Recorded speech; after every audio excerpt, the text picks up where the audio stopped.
Hi everyone, my name is Liz.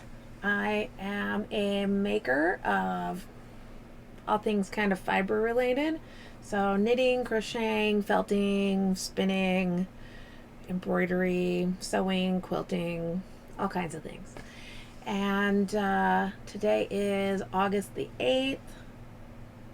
Yeah. And if you like what I have going on here, you can like, subscribe, comment, all the things everyone always tells you. And you can find me over on Instagram at Liz's Fiber Crafting Nook. And that's about it. So let's move right into, I do not have any finished objects. I only have I technically have 2 works in progress, but you're going to hear about one right now because it's yarny related, and the other one is not yarny related or even fiber related, so I'll talk to you about it at the end. So if you don't want to hear about it, you can blip out on that. All right, I started last time I recorded, I told you I was starting the sweater. The artist is Tannis Fiber Arts, and it's the Rocket Tee. And I'll give you what I've done so far. Here's what I got so far. It's a fingering weight sweater. Of course, I'm wearing black and going to show you something black because I wear black. All right, I'll get closer. I wonder if I turn on this little light, if it'll shine enough light at it, or if it'll make that worse. All right, there you go. So it's a V-neck, and when I showed it to you, I had hardly nothing. Or did I not have? No, I didn't have anything. I'm trying to remember. I don't think I showed you anything. I think I just showed you the yarn. I've knit the top part and I've split off for the I've started the body. This is worked in the flat up to where the V-neck is, the V is here. And then you connect and start working in the round. All right. I'm gonna, unless you need to see it some more, it has these, can we see him? Nope, we can't see him. Sorry, I tried. Black is black. All right, I'll set that down and give you some details. The yarn, I'll remind you, the yarn I'm using is the Unicorn Solid 75% merino, and it's 25% polyamide. The color is 04, which is black. This is a hobby, depends on who's pronouncing it, yarn, and it's fingering weight. I'm using a size 5 needles as the pattern recommends. It also recommends the fingering weight. 3.75 millimeter. I cast on the 54 stitches. There's different sizes, but I'm casting on the 54 stitch. I have to for my, I need the bust room. And now let's talk about what I've done. All right. I think I've talked about this in the past that I've always been a crocheter. Since I got real proficient at it at 19, but I've been kind of crocheting since I was 9. I would not call that proficiency. That's just when I started learning. And I understand crochet patterns. I read crochet patterns all day long, figure them out. I still prefer a picture to go along. Sometimes what somebody says and what my mind is thinking doesn't always mesh together. That is apparently so with knitting patterns too. I'm new to knitting patterns. I'm understanding them for the most part, However, they're still gibberish sometimes. I've hit some gibberish, and this has nothing to do with how well written the pattern is. I've seen lots of people who are primary knitters say that this is a great pattern. They love it. Awesome. And I agree that that's probably true. However, it could be also my dyslexia. Sometimes I get stuck. Like, I'm not really sure what I'm reading. I'm deciphering, and I'm trying to decipher, and I keep trying to decipher, and in the end, I just get myself all scrambled up, and I need to move on from whatever I'm doing to stop having that episode. This is what I've done. I followed the first set of instructions for doing it in the flat up to the V. And this is where you connect everything at. And there was a couple things going on that weren't working. That was all working. It was all good there.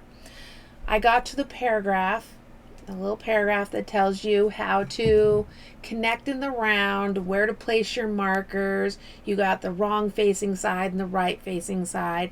I'm not going to tell you what the instructions said because it's a paid for pattern.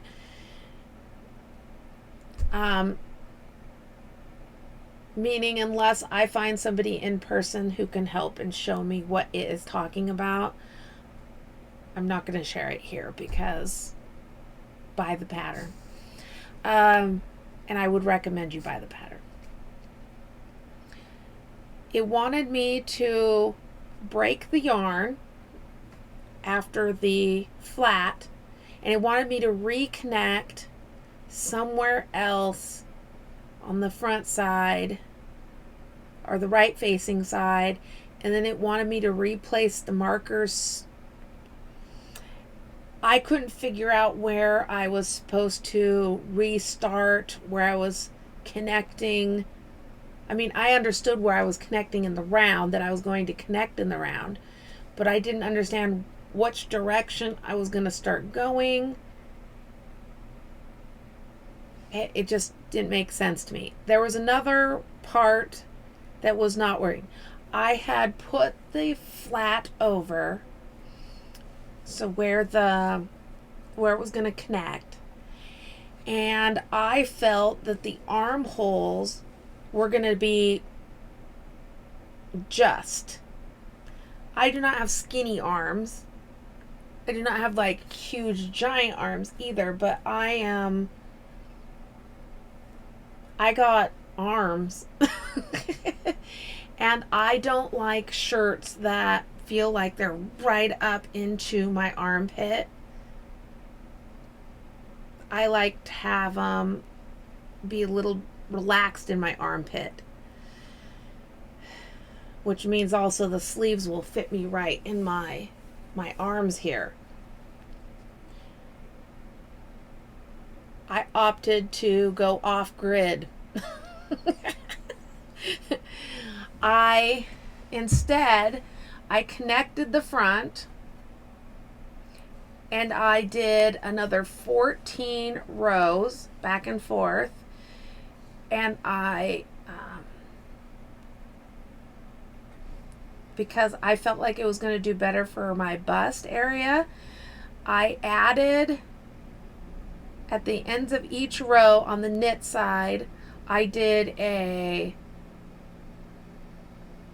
right leaning increase and a left leaning increase until I was done with the 14 rows.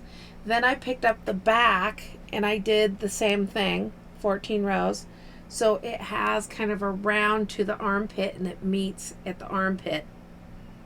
So it expanded my armhole and it gave me that little extra bit I was feeling like I needed in the bust. Then I connected it in the round. I put the sleeves on hold, and I connected it in the round, and I've been working in the round, and I'm only 5 rounds in. That means it only goes to like here. I have a whole lot of shirt to knit. When I get down to the bottom, I'll just decide, and I'm not doing, there's the eyelets that you can't see that I tried to show you because it's black. Those are supposed to come down, go down, and go down the side. It's a feature design in the Rocket Tee. I'm not doing those. I'm just working knit stitches all the way down. I think it's going to fit me fine. I may, in fact, I don't like things to fit me snugly, but I also don't need it to be like a sack on me either. So when I get to you can kind of see, when I get to about right here, I may end up having to do a few decreases to kind of shape the shirt a little bit. I don't have to, but I think I might end up maybe doing that. And let me see. I wrote notes. It's always good when I write notes.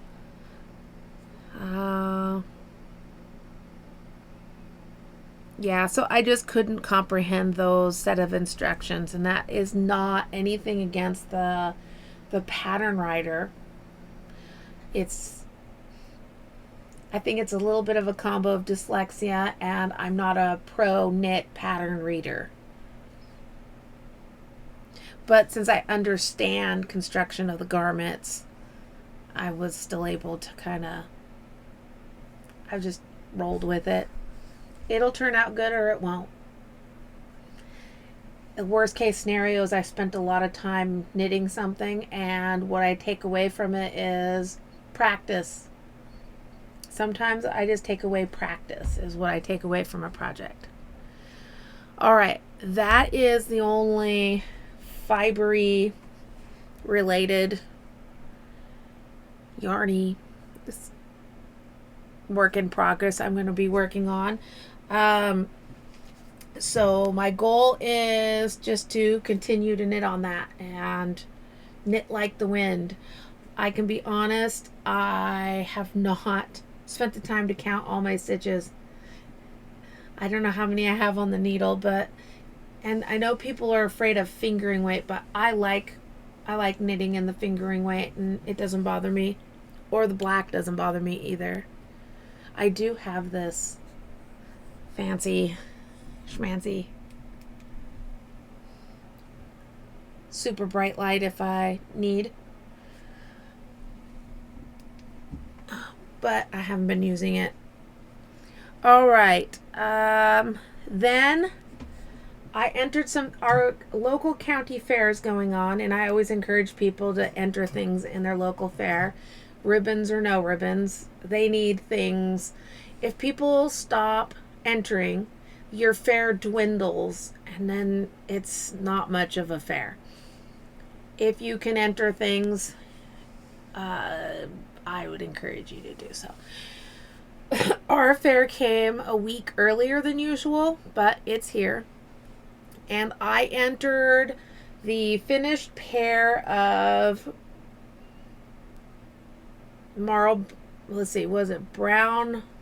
gray brown marled patent socks, vanilla socks that I had made.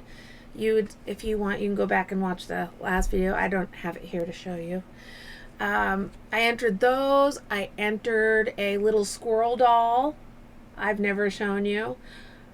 Maybe I'll show you next time after I get it back from the fair. And I entered my felt forest friend doll. You've seen her. And, well, if you watch my other videos, you've seen her. She's still a work in progress technically, but I could add things to her until I grow old and moldy. I don't know. I'm going to show you the pictures. So here's the socks. They left it in the Ziploc bag I brought it in. They could have took it out, but did not. And I got first place, grand champion. I honestly did not expect that because I didn't even match my socks. I did not pull out yarn to get the stripes all lined up, and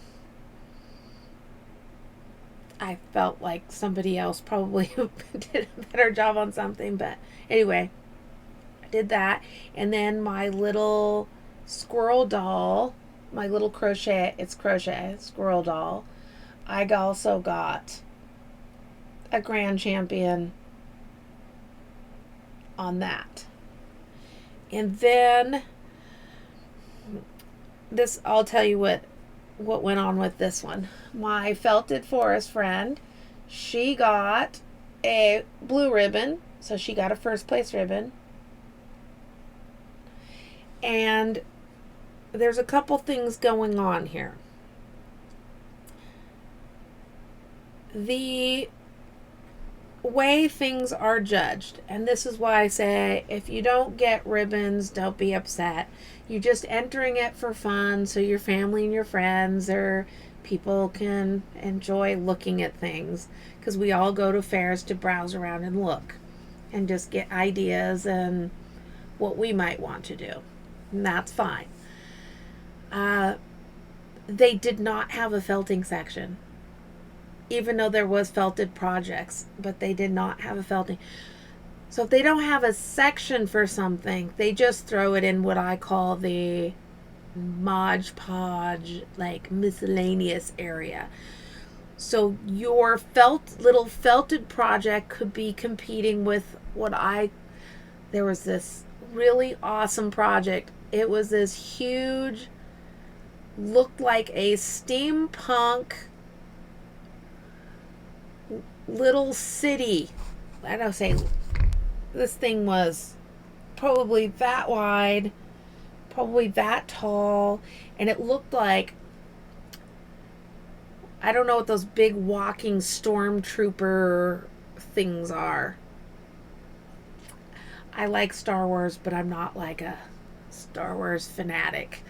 I don't know it all, but anyway, it was this cool decked out steampunk thing.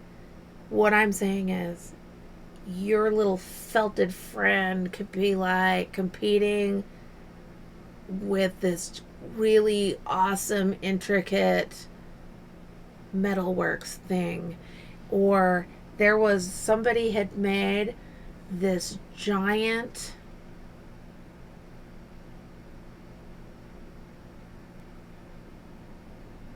creature with arms and legs out of 2x4s. His thing was huge. It had feet, arms, head. It looked like it was going into the the little cartoon My Iron Giant. I think it was kind of a 2x4 take on the Iron Giant. Anyway. So mixed mediums of all sorts. Anyway, if you're going to get upset, you can't enter. And then the people who are judging, they don't know your craft. Some do, some don't. It just depends on who they got to volunteer. And then I took a picture, the best picture I could. Yeah, all apologies, because it gave me ideas. It was, somebody did dancing chickens on a quilt. It was so cute. Okay, let's see. The reason it's all shiny, they have plastic covering them. So I did my best to try to angle it to where the plastic wasn't shining. But I love the applique chickens. That is so cute. So I took a picture, gives me future ideas. I want to do a really cool farm quilt for my daughter. I've been gathering the fabrics and the patterns and stuff for quite some time.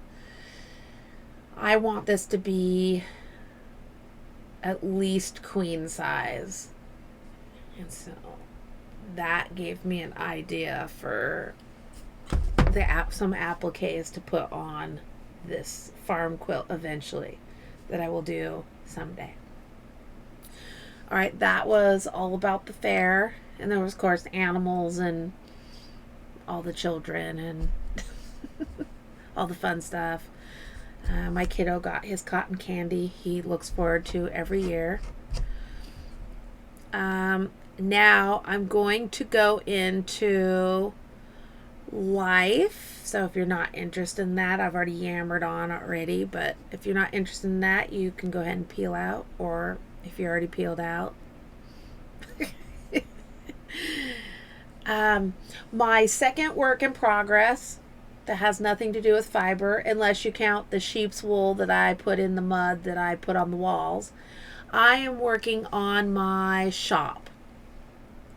When I posted some video of it in my side projects videos. If you want to go check any of those out, you most certainly may. But I wanted to explain what my shop is. It is going to be my work studio, if people call it. It's going to be my craft room. It's my workspace. I have been working really hard for the last couple years to try to get this finished. It's been just me and my husband building it from scratch by hand. And of course, I turned it into my art project. So it's not just my shop, it's my shop art project. Maybe it would have been done if I had built it like standard, throw up some wood walls, put on some siding, put on in some insulation, sheetrock it, mud it, deck the floors, and ta-da, you have, it's not quite that simple, but you have a square box of a shop with windows, and it looks like matches your house, whatever you do. But I went with earthen bags, meaning you build with the earth. You build with dirt.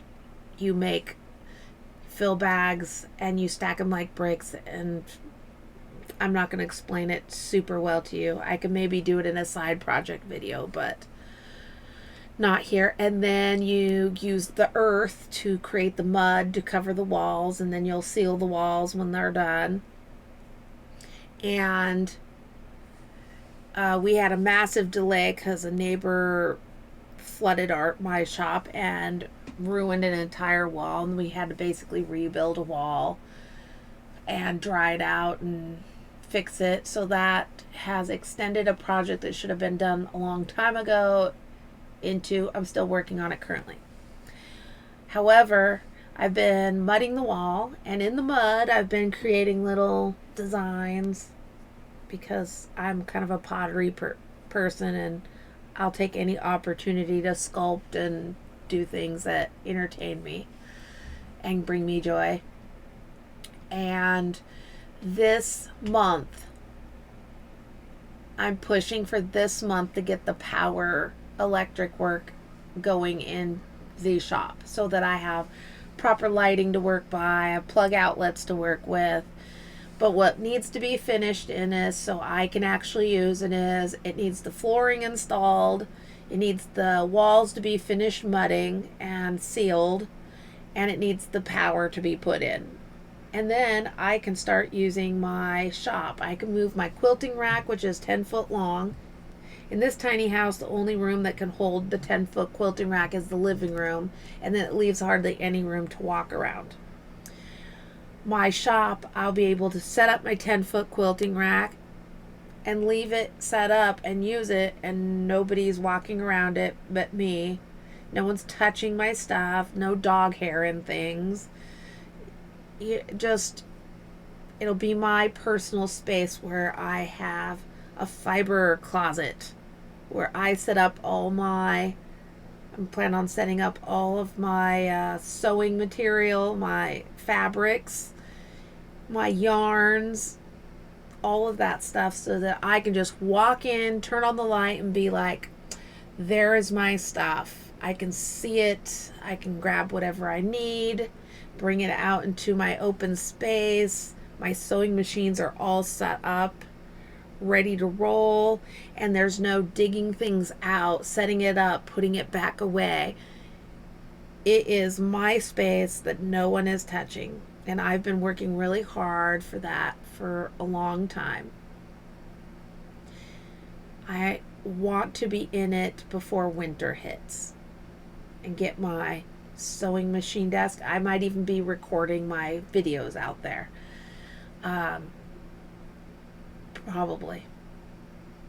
We'll see. And so that is the project I have been working on. And I do consider that a work in progress because that is my art project, my crafting. I will take more videos of it as I'm making progress, and because I had people request it. I've had a request for it. They want to see it, they want to know what's going on with it, my progress on it, and so I'm going to do that. When I say I use sheep wool, when you're making your plaster, your earthen plaster, you need to do a binder. I'm going to call it a binder.